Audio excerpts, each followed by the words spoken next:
ለእግዚአብሔር ሕዝቦች ሕዝበ እግዚአብሔር ለተባሉ ለእግዚአብሔር ሕዝቦች በእግዚአብሔር ላመኑ እግዚአብሔርን ለሚፈሩ እልፍ አእላፋት መላእክትን ጠባቂ ያዞልናል። እነዚህ የኔ ገንዘብ ናቸው፣ የኔ ንብረት ናቸው።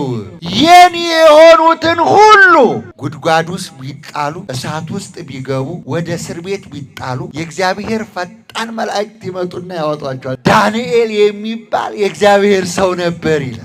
እግዚአብሔር የሚወደው እግዚአብሔርን የሚወድ እግዚአብሔር ስትወዱት ይወዳችኋል። ታዲያ ዳንኤል 30 ቀን እግዚአብሔርን ስም ጠርተህ እንዳትጸልይ ተባለ። አይ እንደፈለጋችሁ አድርጉኛልና ከፊት ለፊት ያለውን በር ዘጋና ወደ ኢየሩሳሌም ያለውን መስኮት ከፈተና መጸለይ ጀመረ። ክብር ለመድኃኔዓለም ይሁን። ይህ ሰው የእግዚአብሔርን ትእዛዝ ተላልፏል ብለው ምቀኞች ከሰው ዳንኤልን 6 የተራቡ አንበሶች ባሉበት ጉድጓድ ወስደው ጣሉት። ድንጋይ ገጠሙበት። 6 አንበሳ ተርቦ አፉን ከፍቶ ይጠብቀዋል። እነሆም ጎሬው ውስጥ ዳንኤልን ሲጥሉት ቅዱስ ሚካኤል አብሮ ገባ።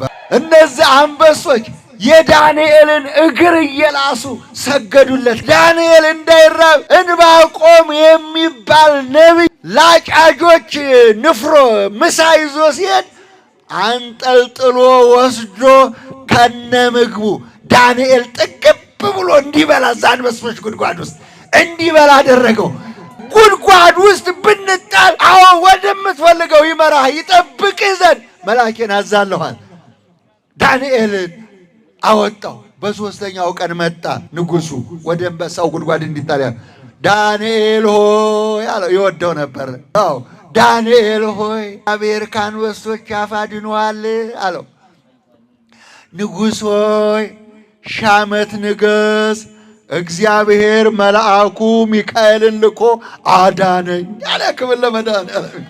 አዳነኝ፣ እግዚአብሔር መልአኩን ልኮ አዳነኝ፣ ከአንበሶች አፍ አወጣኝ አለ። እግዚአብሔር ገንዘቡን ይጠብቃል። ማመን ብቻ ነው የሚጠበቀው።